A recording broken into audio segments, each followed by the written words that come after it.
শুধুমাত্র 1 কাপ ময়দা দিয়ে ঘরে বসেই একদম দোকানের মতন স্বাদের ভীষণ মুচমুচে গজা বানিয়ে ফেলুন কোনো রকম ঝামেলা ছাড়াই। আসসালামু আলাইকুম এভরিওয়ান, সবাই কেমন আছেন? আশা করি সবাই খুব ভালো আছেন। আবারও চলে এলাম আপনাদের মাঝে নতুন একটি রেসিপি নিয়ে। আজকে তৈরি করেছি ঘরে বসে পারফেক্ট মুচমুচে গজা। এই গজাগুলো তৈরি করা কিন্তু খুবই সহজ, কোনো রকম ঝামেলা নেই, ছটপট শুধুমাত্র 1 কাপ ময়দা দিয়ে তৈরি করে ফেলা যায়। তো বেশি কথা না বাড়িয়ে চলুন এই মজাদার মুচমুচে পারফেক্ট গজা তৈরি ফুল রেসিপিটি দেখে নেই। প্রথমে একটি বোলের মধ্যে দিয়ে দিচ্ছি ময়দা। আপনার ময়দার পরিবর্তে কিন্তু আটাও ব্যবহার করতে পারেন। তো এখানে আমি 1 কাপ পরিমাণ দিয়ে দিয়েছি, সাথে দিয়ে দিচ্ছি সামান্য পরিমাণের লবণ। এবার দিয়ে দিচ্ছি চিনি। এখানে আমি প্রায় 2 টেবিল চামচ পরিমাণ চিনি দিয়ে দিচ্ছি। মিষ্টির স্বাদ অনুযায়ী আপনি কিন্তু চিনির পরিমাণটা কমিয়ে বাড়িয়ে দিতে পারেন। সাথে 2 টেবিল চামচ পরিমাণ রান্নার সয়াবিন তেল দিয়ে দিয়েছি। এবার ময়দার সঙ্গে সবগুলো উপকরণ খুব ভালোভাবে মেখে মিশিয়ে নিব। এই তো ময়দার সঙ্গে সবগুলো উপকরণ খুব ভালোভাবে মেখে মিশিয়ে নিয়েছি। তো এই পর্যায়ে ময়দার মধ্যে দিয়ে দিচ্ছি অল্প পরিমাণে পানি। এখানে আমি নর্মাল পানি দিয়ে দিয়েছি। এবার খুব ভালোভাবে ময়দার সঙ্গে পানিগুলো দিয়ে মেখে একটি সফট ডো তৈরি করে নিব। একটু বেশি সময় নিয়ে ময়দাগুলো খুব সফট করে মেখে নিতে হবে, এতে করে কিন্তু গজাগুলো একদম পারফেক্ট এবং মুচমুচে হবে। তো এই পর্যায়ে দেখতেই পাচ্ছেন ময়দার ডোটা কিন্তু আমি খুব সফট করে মেখে নিয়েছি।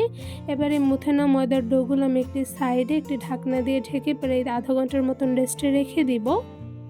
ময়দার ডোগুলো ঢাকনা দিয়ে ঢেকে আধা ঘন্টার মতন রেস্টে রেখে দিয়েছিলাম। তো এই পর্যায়ে দেখতেই পাচ্ছেন ময়দার ডোগুলো কতটা পরিমাণে সফট হয়েছে। এবার ময়দা থেকে ছোট লিচি কেটে গোল শেপে রুটি বেলে নিব।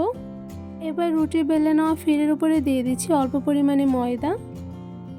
এবার ময়দার ডো থেকে ছোট সাইজের লিচি কেটে গোল শেপ করে নিয়েছি। এবার লিচির 2 সাইডে ময়দাগুলো আলতোভাবে চেপে চেপে 2 সাইডে কিন্তু খুব ভালোভাবে লাগিয়ে নিতে হবে। তো এরপর যে দেখতে পাচ্ছেন লাগিয়ে নেওয়া হয়ে গিয়েছে। এবার বেলুনের সাহায্যে লিচিটা আমি গোল শেপ করে একটি রুটি বেলে নিব। তো এখানে রুটিটা কিন্তু অনেকটা পরিমাণ মোটা রেখে গোল শেপে বানিয়ে নিতে হবে। তো এরপর যে দেখতে পাচ্ছেন রুটিটা আমি খুব ভালোভাবে বেলে নিচ্ছি।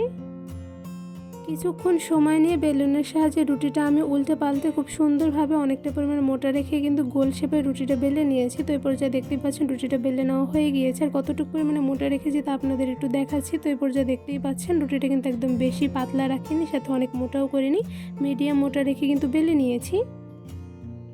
এবার গোল শেপের রুটিটা ছুরির সাহায্যে অনেকটা পরিমাণে মোটা রেখে লম্বা করে কেটে নেব। তো এখানে লম্বা শেপ করে কিন্তু একদম বেশি মোটা রাখিনি, মিডিয়াম সাইজ করে কিন্তু কেটে নিচ্ছি।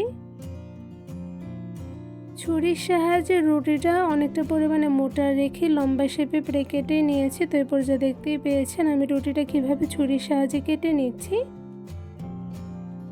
পুরো রুটিটার লম্বা শেপে ছুরি দিয়ে কেটে নেওয়া কিন্তু হয়ে গিয়েছে। এবার রুটিটার মাঝ বরাবর আমি সেমভাবে রুটিটা কেটে নিব। তো এখানে আমি 2 ভাগ করে কিন্তু রুটিটা মাঝ বরাবর ছুরির সাহায্যে কেটে নিয়েছি। এই তো সবগুলো গজা একদম পারফেক্টভাবে কেটে নিয়েছি। তো এরপর যে দেখতেই পাচ্ছেন মাশাআল্লাহ দেখতে কিন্তু খুবই সুন্দর হয়েছে। এবার সবগুলো গজা আমি একটি পাত্রে তুলে নিব। এই তো পারফেক্টভাবে অনেকগুলো গজা দোকানের মতন করে বানিয়ে নিয়েছি। এবার এই সবগুলো গজা গরম তেলের মধ্যে ভেজে নিব। গজাগুলো ভাজার জন্য প্রথমে একটি প্যানের মধ্যে দিয়ে দিচ্ছি রান্নার সয়াবিন তেল পরিমাণ অনুযায়ী। এবার অল্প আঁচে তেলগুলো গরম করে মধ্যে একটা একটা করে বানিয়ে রাখা সবগুলো গজা দিয়ে দিচ্ছি। আর এই সময় কিন্তু চুলার আঁচটা একদম মিডিয়াম টু লোতে রেখে গজাগুলো দিয়ে দিতে হবে। তো এই পর্যায়ে দেখতেই পাচ্ছেন একটা একটা করে সবগুলো গজা গরম তেলের মধ্যে দিয়ে দেওয়া হয়ে গিয়েছে। এবার অল্প আঁচে ভেজে নিব। গজাগুলো ভাজতে কিন্তু খুব একটা বেশি সময় লাগে না, মিডিয়াম টু লো আঁচে একটু বেশি সময় নিয়ে ভেজে নিলে সেক্ষেত্রে কিন্তু অনেকটা মুচমুচে হয়। তো এরপর যে দেখতে পাচ্ছেন হালকা কালার চলে এসেছে। এরপর যে আমি একটু ভালোভাবে উল্টে পাল্টে ভেজে নিচ্ছি। মিডিয়াম টু লো আঁচে কিছুক্ষণ সময় নিয়ে গজাগুলো কালার করে ভেজে নিয়েছি। তো এরপর যে একটা চামচের সাহায্যে গজাগুলো একটু উল্টে নিচ্ছি, এতে করে কিন্তু গজাগুলো খুব তাড়াতাড়ি 2টা সাইডে কালার চলে আসবে, সাথে ভীষণ পরিমাণে মুচমুচে হবে। তো এরপর যে দেখতেই পাচ্ছেন গজাগুলো কিন্তু একদম পারফেক্টভাবে ভেজে নেওয়া হয়ে গিয়েছে। এরপর যে একটা ছাঁকনির সাহায্যে ছেঁকে সবগুলো গজা আমি তুলে নিব। ছাঁকনির সাহায্যে সবগুলো গজা ছেঁকে তুলে নিয়েছি। তো এরপর যে দেখতেই পাচ্ছেন মাশাআল্লাহ খুব সুন্দর কালার এসেছে। এবারে সবগুলো গজা আমি একটি ছুরিতে তুলে নিচ্ছি। এবার একটি প্যানের মধ্যে দিয়ে দিচ্ছি চিনি। এখানে আমি প্রায় হাফ কাপের মতন চিনি দিয়ে দিচ্ছি, আর সাথে দিয়ে দিব পানি। এখানে আমি হাফ কাপের মতন পানি দিয়ে দিচ্ছি। যতটুকু পরিমাণে চিনি হবে ঠিক সেই পরিমাণে কিন্তু পানি দিয়ে দিতে হবে। এবার চিনিগুলো আমি পানির সঙ্গে খুব ভালোভাবে জাল করে গলিয়ে নিব। পানির সঙ্গে চিনিগুলো নেড়ে খুব সুন্দরভাবে মিশিয়ে নিয়েছি। এবার মিডিয়াম টু লো আঁচে কিছুক্ষণ সময় নিয়ে চিনিগুলো জাল করে শিরা তৈরি করে নিব। চিনির শিরাগুলো অনেকটা পরিমাণে ঘন হয়ে এসেছে। তো এরপর যে আরও কিছুটা সময় নিয়ে চিনির শিরাগুলো আরও ঘন করে নিব। সবগুলো গজা খুব সুন্দর কালার করে ভেজে নিয়েছি। তো এরপর যে গজাগুলো কিন্তু অনেকটা পরিমাণ ঠান্ডা হয়ে এসেছে। এরপর যে গজাগুলো আমি শিরার মধ্যে দিয়ে দিব। মিডিয়াম টু লো আছে বেশ কিছুক্ষণ সময় নিয়ে চিনির শিরাগুলো জাল করে রান্না করে নিয়েছি। তো এই পর্যায়ে দেখতেই পাচ্ছি চিনির শিরাগুলো কিন্তু অনেকটা পরিমাণে ঘন হয়ে এসেছে। এই পর্যায়ে কিন্তু একদম শিরাগুলো পারফেক্টভাবে তৈরি হয়ে গিয়েছে। এবার এই চিনির শিরার মধ্যে দিয়ে দিচ্ছি ভেজে রাখা ঠান্ডা করে রাখা গজাগুলো। তো এই পর্যায়ে গজাগুলো দিয়ে চিনির শিরার সঙ্গে খুব ভালোভাবে নেড়ে মিশিয়ে নিব।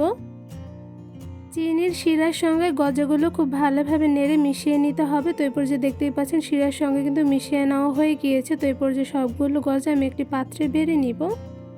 শুধুমাত্র 1 কাপ ময়দা দিয়ে ঘরে বসে কোনো রকম ঝামেলা ছাড়াই তৈরি করে ফেলেছি দোকানের মতন একদম পারফেক্ট মুচমুচে গজা। এই গজাগুলো তৈরি করা কিন্তু খুবই সহজ, কোনো রকম ঝামেলা নেই, ঝটপট অল্প কিছু উপকরণ দিয়ে ঘরে বসে তৈরি করে ফেলা যায়। এই গজাগুলো যে কতটা পরিমাণে মুচমুচে হয়েছে আশা করি আপনার সাউন্ড শুনে বুঝতে পারছেন। আপনাদের সুবিধার্থে আরেকটু গজাগুলো ধরে দেখাচ্ছি। তো এরপর যে দেখতেই পাচ্ছেন মাশাআল্লাহ কতটা পরিমাণে মুচমুচে হয়েছে। বিকেলের নাস্তায় বা ঘরে কোনো মেহমান আসলে খুব সহজে কিন্তু এই মজাদার গজাগুলো তাদের বানিয়ে দিতে পারবেন। এই মজাদার গজাগুলো একবার বেশি করে বানিয়ে প্রায় 15 থেকে 20 দিন পর্যন্ত কিন্তু আপনার সংরক্ষণ করে রাখতে পারবেন। এতে করে কিন্তু সেমভাবে গজাগুলো ভীষণ পরিমাণে মুচমুচে থাকবে। এই গজাগুলো আপনাদের একটু ভেঙে দেখাচ্ছে অ্যাকচুয়ালি ভেতরে কেমন হয়েছে। তো এরপর যে দেখতেই পাচ্ছেন মাশাআল্লাহ উপর থেকে কিন্তু ভীষণ পরিমাণে মুচমুচে হয়েছে, সাথে ভেতর থেকে হয়েছে ভীষণ সফট, আর খেতে কিন্তু হয়েছে অসম্ভব মজাদার। এই মুচমুচে পারফেক্ট গজা তৈরির রেসিপিটি কেমন লেগেছে তা অবশ্যই কমেন্ট করে জানাবেন। রেসিপিটি ভালো লেগে থাকলে আমার চ্যানেলটি সাবস্ক্রাইব করে ভিডিওতে বেশি বেশি লাইক কমেন্ট শেয়ার করে আমার পাশেই থাকবেন। আজকে এখানে বিদায় নিচ্ছি, আল্লাহ হাফেজ।